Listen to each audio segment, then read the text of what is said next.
Welcome to the Open Forum in the Villages, Florida podcast. In this show, we talk to leaders in the community, leaders of clubs, and interesting folks who live here in the Villages, to give perspectives of what is happening here in the Villages, Florida. We are a listener-supported podcast. How can you support our podcast?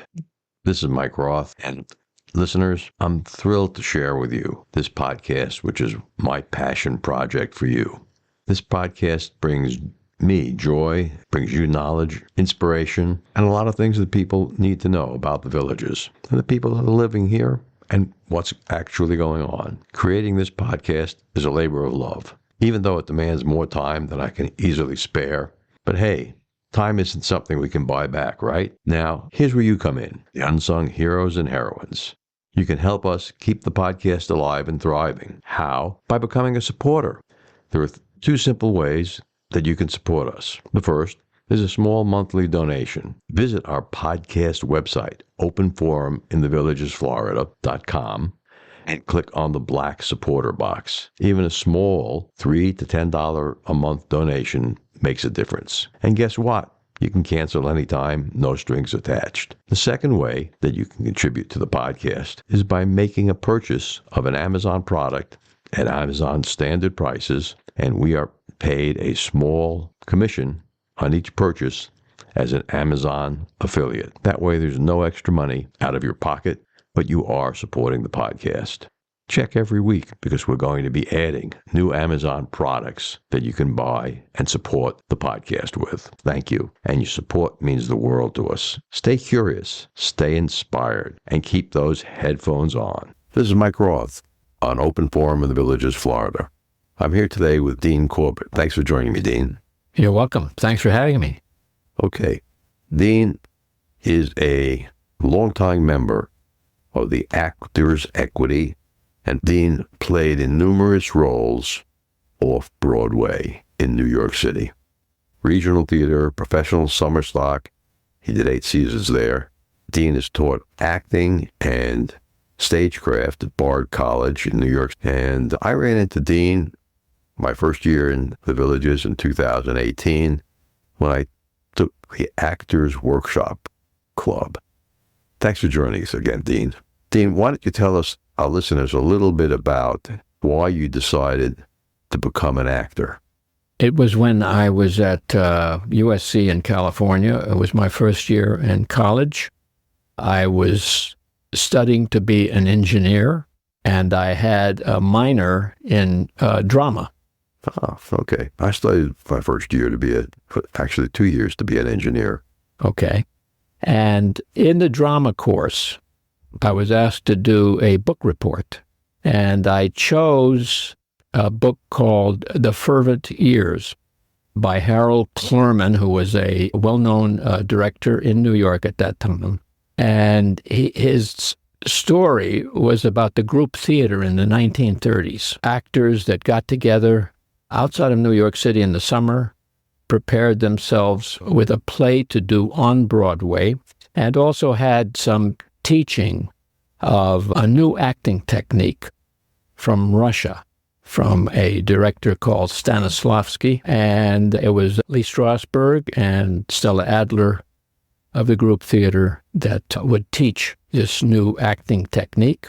Anyway, I gave this report, and from that on, I decided to become an actor. So, Dean, you learned acting, you started to learn acting as a minor subject at UCLA. Yes. Who was your instructor? I don't remember. Okay, but the instructor was teaching about Stanislavski. In general, about theater and acting, yes. And you said, I don't remember the instructor, but I had an interesting co-student there. Who was that? And that was Blackstone Jr., the magician, Harry Blackstone. Harry Blackstone, the magician. Wow. Yeah. Anyway, I remember that. And he was in the acting course because he was learning how to act to be a better magician? Correct. Wow. That's right. Many years later, I ran into him. He was doing his magic at trade shows, industrial trade shows and stuff like that, yeah. Yeah, that's one of the clubs I still belong to in the Villages, the Magic Club. Oh, okay. You should come to the Magic Club and tell us about Harry Blackstone. Yeah.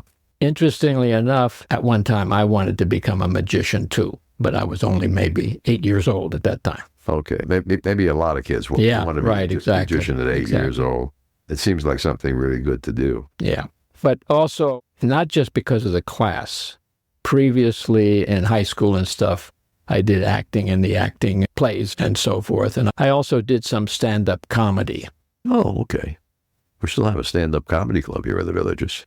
Yes, I know. The interesting part of that was it take me back to high school talking about acting.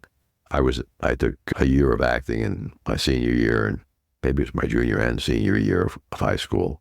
And I was given the choice of having a speaking part in a play on stage, or I could run the lighting system.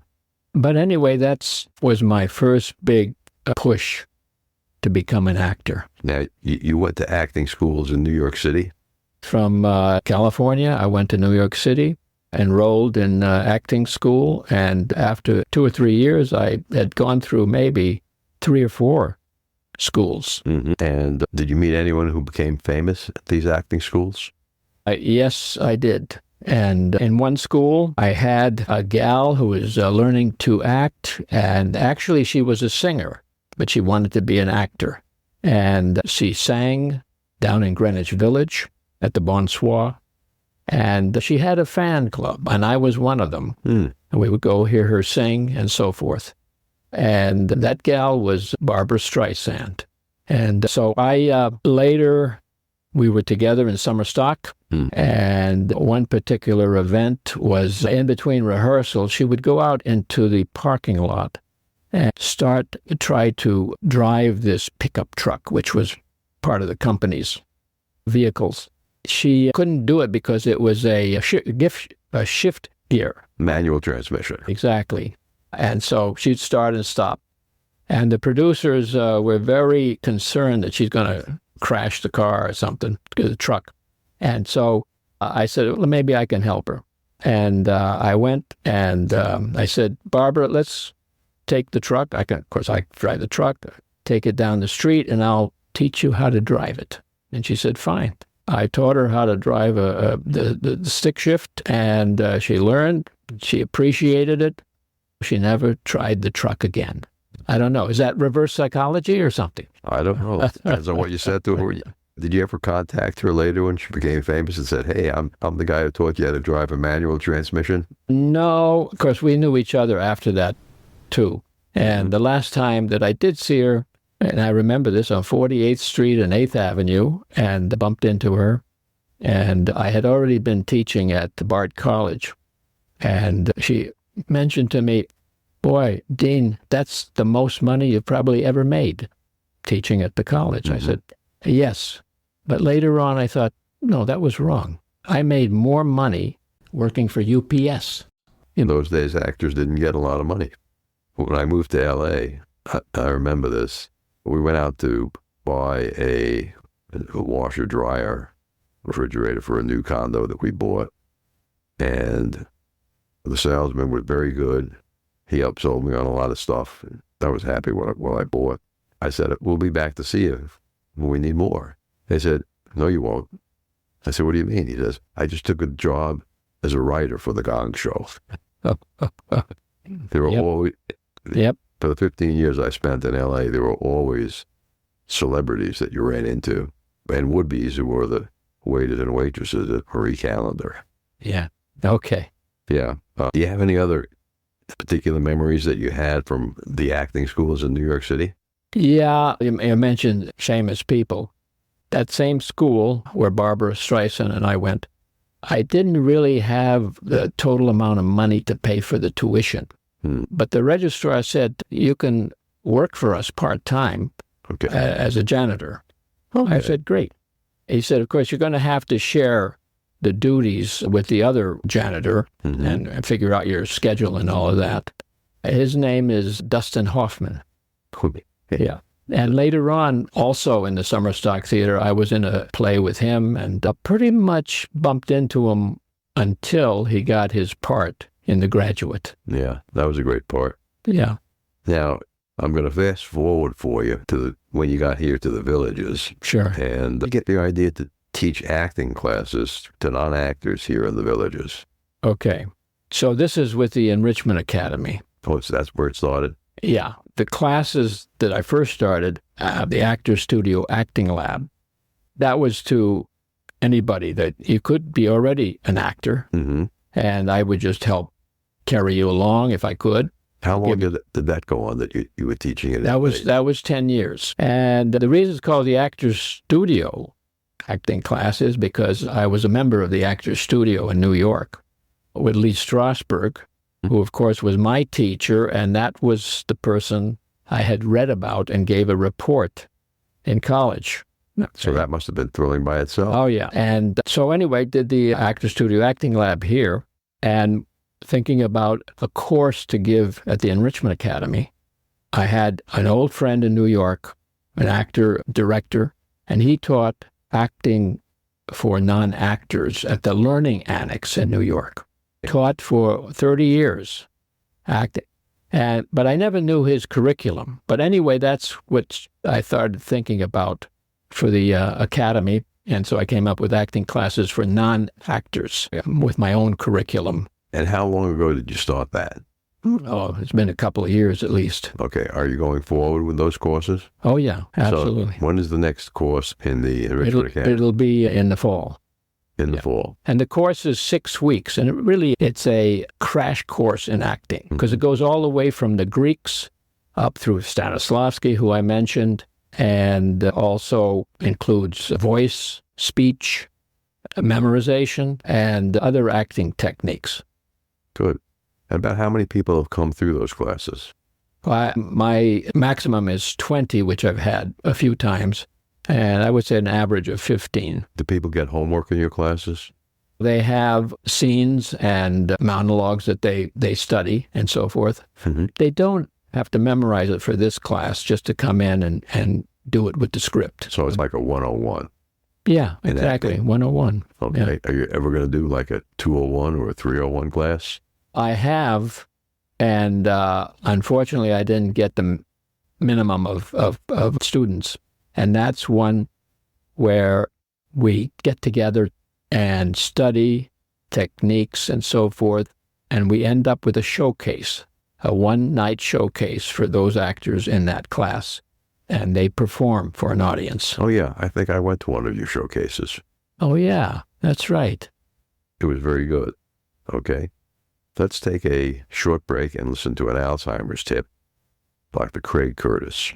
Dr. Curtis, what can someone do if they know that they have Alzheimer's that runs in their family? There's a lot that they can do. Published actually in the Journal of the American Medical Association in February of 2024, so this month. This was a study done primarily at Rush University in Chicago, looking at those with brain amyloid. So those people that already have amyloid, can a healthy lifestyle protect them from developing dementia? And the answer was yes, by following these five healthy habits that were tracked. And those were: they did not smoke, they did moderate exercise for at least 150 minutes a week, they kept their alcohol consumption diet, and they used autopsies. They actually used approximately 530 autopsies to prove that those that followed those healthy lifestyle habits or had those healthy lifestyle habits actually had less amyloid. It correlated. Those had less amyloid in their brain. With over 20 years of experience studying brain health, Dr. Curtis's goal is to educate the village's community on how to live a longer, healthier life. To learn more, visit his website, craigcurtismd.com, or call 352-500-5252 to attend a free seminar. I'm back with Dean Corbett, and we're talking about acting here in the villages.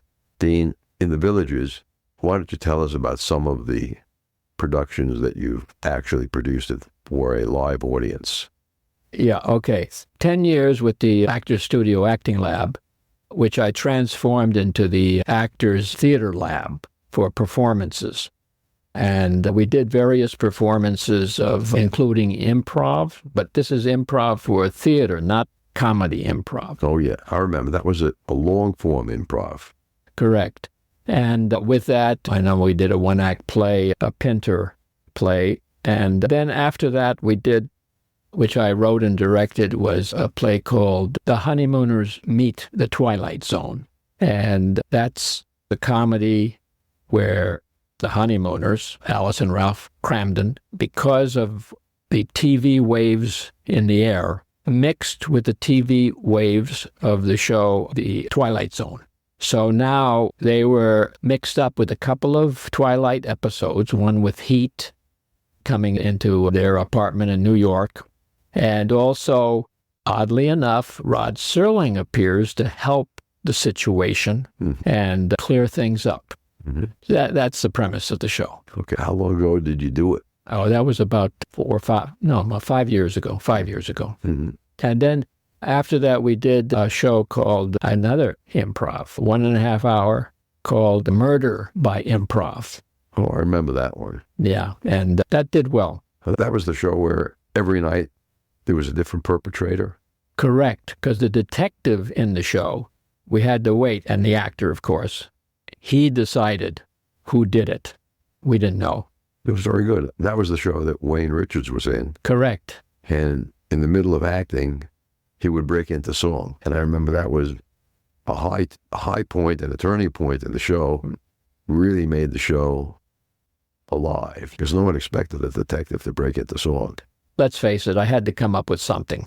Okay. So I said, Wayne, here's a place you're gonna become the singing detective. And he came up and wrote the songs I gave him an idea what they should be, and yeah. Very talented guy. Yeah. Let me go back to the Honeymooners episode with the Twilight Zone mixed in. It sounds like it would have been a very funny play, was it? It was. The audience enjoyed it. We had to sell out audience and so forth. Where did you run it? Actually, at the Bacall Rec Center. Okay. Have they thought of ever bringing that play back for a new audience? Yes, and I probably should. You probably should. Yeah. I'll bet you could make a deal with Rebecca Zelenin to put it in on a Friday night in the same hall in Bacall. I picked Bacall, of course, because it's Lauren Bacall. And, of course, they have that statue of Humphrey there. The first week I was in one of your acting classes there, I had someone else take a picture of me with that statue. And, of course, the theme, is theater and movies. A lot of really good photographs in Bacall. Do you ever feel homesick for New York? When we first got here, and that was in 2003, I thought I would become homesick. But what happened? About a year later, they built Barnes & Noble. Now, Barnes & Noble, when I arrived in New York City, there was only one Barnes & Noble, and that was on 17th Street and 5th Avenue. And, of course, by 2003, Barnes & Noble is all over the country. And to have it come into the villages was great, making me feel more at home. Also, we had a Walmart that opened 24 hours a day. In New York, things are open 24 hours. So that made me feel home. So a lot of things made me feel home. But as far as when you say I get homesick, I could when I hear the song New York, New York. Okay. And that song takes me back to the summer theater. And we had a friend of the general manager came up, and he was a composer. And on the porch, we had a piano that we practiced on. And we were sitting there, some other people, and he started talking. He had written 2 Broadway musicals, which were failures, and he was working on the 3rd. Not unusual to have a failure in this musical on Broadway. That's right. So he was working on the 3rd, and he played the music to it for us, which was wonderful. And what do you know? It became a hit. It was called Cabaret. Oh.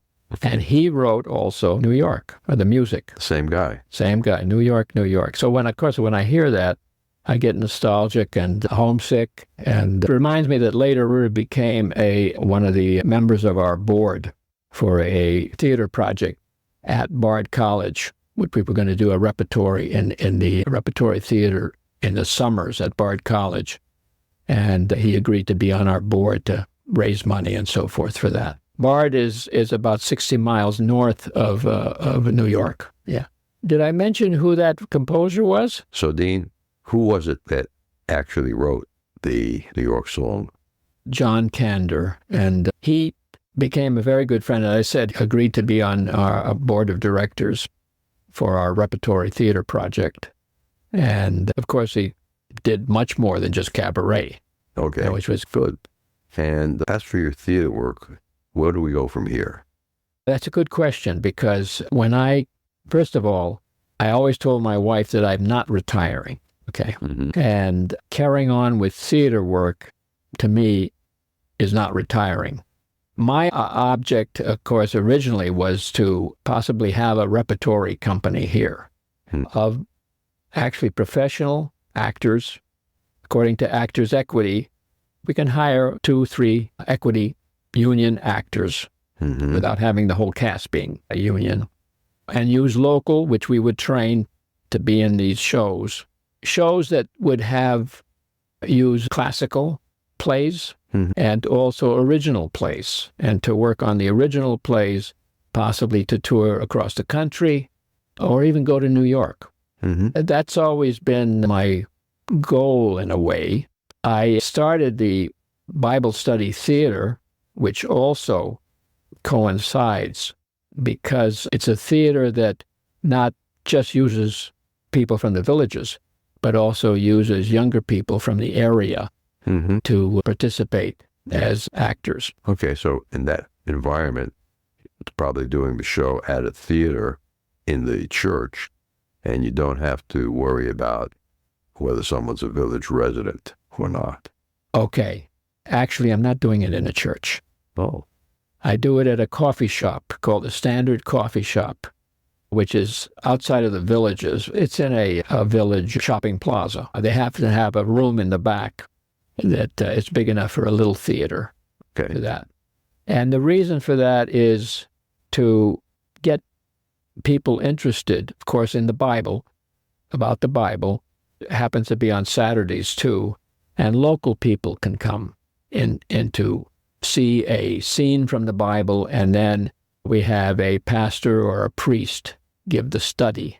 And we also have some music and some singing and all of that mixed together. So that's that. The other part, the professional theater, would be similar, which would be outside of the villages, of course. Have you located a theater to perform that in? No, not yet. And through the years, what you find out is it's not that easy, of course. Of course, it's not that easy even in New York or Los Angeles or wherever you are. But I recall, in fact, this director who I got the idea from acting classes for non-actors, Arthur Reel, when I first got to New York, invited me to help him with a reading for a play that he was doing. And he hired actors, professional actors. At that time, the professional actor only got $10 for reading the script that night. And there's one actor that needed the $10, but he later became pretty famous. And who was that? Peter Falk. Peter Falk, okay. Yeah, Columbo. Yeah. Let me ask you one last question. Let me finish about that, because that was auditioning investors for the play. Okay. Right. Angels. Angel investor, sure. So that's what I need here, are angels to invest in a theater company. How much do you think that would cost? Did you do a budget?